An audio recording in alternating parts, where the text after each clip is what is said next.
तंजो मज़ाह की वो शायरी जो दो धारी तलवार है, जो एक तरफ हंसाती है तो दूसरी तरफ अपने फिक्र ख्याल से दिलों को जख्मी भी करती है।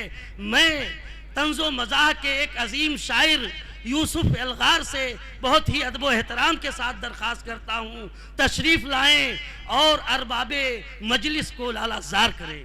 यूसुफ एलगार साहब। मुअज़्ज़ज़ हाज़रीन, अभी तक आप इन रंग बिरंगे फूलों की खुशबुओं से मुअत्तर हो रहे थे, अब इस धतूरे को भी बर्दाश्त कीजिए। 4 मिसरों से अपने शेरी सफ़र का आगाज़ कर रहा हूँ। बड़ा अच्छा मुशायरा चल रहा है, अच्छे शोराए कराम है कि गालिबों मीरो ज़फ़र हैं आज भी जिंदा, मगर दौरे हाजिर में जरा लेटेस्ट होना चाहिए। गालिबों मीरो ज़फ़र हैं आज भी जिंदा, मगर दौरे हाजिर में जरा लेटेस्ट होना चाहिए। और कौन किसकी पढ़ रहा है ये समझने के लिए शायरों का नार को अब टेस्ट होना चाहिए। कौन किसकी पढ़ रहा है ये समझने के लिए शायरों का नार को अब टेस्ट होना चाहिए। और ये 4 मिसरे समात फरमाइए हजरात। थोड़ा समय कि हम हैं उर्दू के कलमकार कोई क्या जाने, हमने झेले हैं कई बार कोई क्या जाने। हम हैं उर्दू के कलमकार कोई क्या जाने, हमने झेले हैं कई बार कोई क्या जाने। और उसने जो गाई गजल गा के जो लूटी महफिल, उसमें किस किस के थे अशार कोई क्या जाने, उसमें किस किस के थे अशार। शुक्रिया। दबिस्तान उर्दू के सदर रमजान चौधरी साहब यूसुफ एलगार शुक्रिया, साहब इस्तेमाल कर रहे हैं। ये इनकी मोहब्बत है, इनका खलूस है, इसे कबूल कीजिए। शुक्रिया। बहुत अच्छे यूसुफ साहब, आपका नाम सुना। और हजरात ये 4 मिसरे भी समाप्त फरमाइए।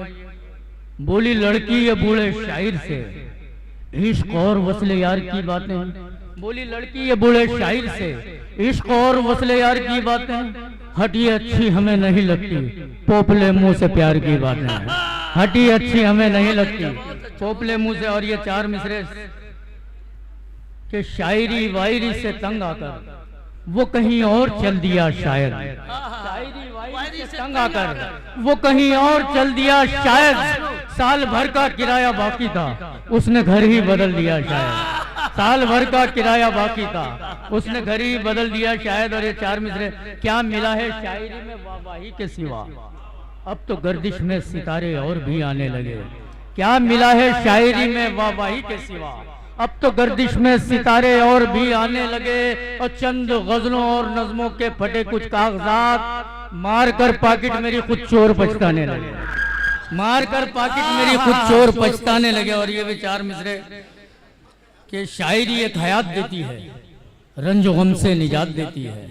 शायरी एक हयात देती है, रंजो गम से निजात देती है। और जिसको आए ना रास ये उसके दोनों कूलों पे लाद देती है, दोनों कूलों में। और ये भी 4 मिसरे समात फरमे कि शायरी में कुछ तो अपना मर्तबा अली करो या किसी मरकत पे जाकर आप कव्वाली करो। शायरी में कुछ तो अपना मर्तबा अली करो या किसी मरकत पे जाकर आप कव्वाली करो। और तंग आकर मुझसे एक दिन मेरी बेगम ने कहा, मेहर का पैसा निकालो और घर खाली करो। मेहर का पैसा निकालो और घर खाली करो। क्या कहने एलगार साहब। बुढ़ापे में लबो रुखसार पर जब शेर होते हैं, जिसे पढ़कर मेरा बच्चा भी शर्मसार हो जाता। बुढ़ापे में लबो रुखसार पर जब शेर होते हैं, जिसे पढ़कर मेरा बच्चा भी शर्मसार हो जाता। और गजल तेरी परस्तिश में गंवा दी जिंदगी मैंने, अगर नाते नबी लिखता तो बेड़ा पार हो जाता।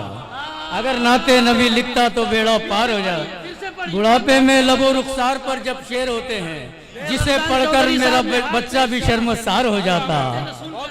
और गजल तेरी परस्तिश में गंवा दी जिंदगी मैंने, अगर नाते नबी लिखता तो बेड़ा पार हो जाता। और हजरात ये 4 मिसरे समात फरमाइए। मेरे बेटे ने तंग आके कहा, जायजा जिस्त का लिया तुमने। मेरे बेटे ने तंग आके कहा, जायजा जिस्त का लिया तुमने। अरे चाय वाला भी बन गया पीएम, अब्बा पढ़ लिख के क्या किया तुमने। अब्बा पढ़ लिख के क्या किया तुमने। और ये 4 मिसरे के आप टीवी पे देखते होंगे, एक बाबा वर्जिश करते हुए नजर आते सुबह सुबह। उनका ये कहना है, हाँ हर बीमारी, वक्त कम है, हर बीमारी का इलाज जैसे एक वर्जिश में है। समात फरमाइए कि झोल है करोड़ों का एक जरा सी वर्जिश में, वरना अरे गैरों को मीडिया उठाती क्यों। झोल है करोड़ों का एक जरा सी वर्जिश में, वरना अरे गैरों को मीडिया उठाती क्यों। और योगासनों से ही गर इलाज होता तो रामदेव बाबा की आंख फड़फड़ाती क्यों। योगासनों से ही गर इलाज होता तो जमाल चौधरी साहब के आंख फड़फड़ाती क्यों। और हजरात ये चार मिसरे, झोल है करोड़ों का एक जरा सी वर्जिश में, वरना अरे गैरों को मीडिया उठाती क्यों। और योगासनों से ही अगर इलाज होता तो रामदेव बाबा की आंख फड़फड़ाती क्यों। रामदेव बाबा की आंख फड़फड़ाती क्यों। और ये चार मिसरे के गाय माता है माँ की ममता में, कैसी श्रद्धा से फूल जाते हो। गाय माता है माँ की ममता में, कैसी श्रद्धा से फूल जाते हो। अरे बैल भी तो उसी का शोहर है, अपने अब्बू को भूल जाते हो अपने। और ये चार मिसरे भाई हमारे नेता लोगों ने मुझे हार डाला है, लेकिन ये चंद सियासी कदात समात फरमाई है कि यहाँ के लोग और यहाँ के हालात, ये मेरे चार मिसरे कि गली कूचों में कीचड़ में कभी पानी में रहते हैं।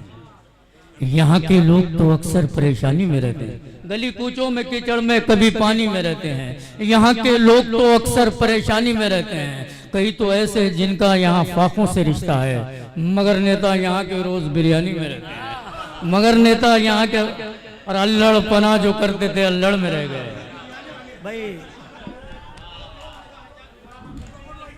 अल्लड़ पना जो करते थे अल्लड़ में रह गए। संसद भवन पहुंच के भी हुल्लड़ में रह गए। अल्लड़ पना जो करते थे अल्लड़ में रह गए। संसद भवन पहुंच के भी हुल्लड़ में रह गए। और दुनिया ने जाके चांद सितारों को छू लिया। लालू हमारे चाय के कुल्हड़ में रह गए। लालू हमारे चाय के कुल्हड़ में रह गए। और ये चार मिसरे समात फरमाइए हजरात कि हिंदू किसी इमाम के आगे नहीं झुकता, मोमिन कभी भी राम के आगे नहीं झुकता। हिंदू किसी इमाम के आगे नहीं झुकता, मोमिन कभी भी राम के आगे नहीं झुकता। अरे झुकने को तो झुक जाते हैं सब उसकी दुकान पर, गंजा किसी अज्जाम के आगे नहीं झुकता। गंजा किसी अज्जाम के आगे नहीं झुकता। और हेलमेट का हुक्म कड़की में गंजे को खल गया। गंजा भी ऐसे वक्त में एक चाल चल गया। हेलमेट का हुक्म कड़की में गंजे को खल गया। गंजा भी ऐसे वक्त में एक चाल चल गया। और आंखों में धूल झोंक के ट्रैफिक पुलिस की वो चमकीले सर को बेल्ट लगाकर निकल गया। और ये आखिरी एक कथा बस। ये बम्बई शहर इंडस्ट्रियल शहर है हजरात। यहाँ पर दूर दराज से अपना सब कुछ गांव में छोड़ के अपनी रोजी रोटी की तलाश में आए हुए। चार मिसरे समात फरमाइए कि मेरी महबूबा ने मुझको फोन करके ये कहा, ऐ मेरे हमदम बताओ कब तलक आ पाएंगे। मेरी महबूबा ने मुझको फोन करके ये कहा, ऐ मेरे हमदम बताओ कब तलक आ पाएंगे। और फिर बोली कि तुमने देर की तो सोच लो, आपका ये सब्र का फल दूसरे खा जाएंगे।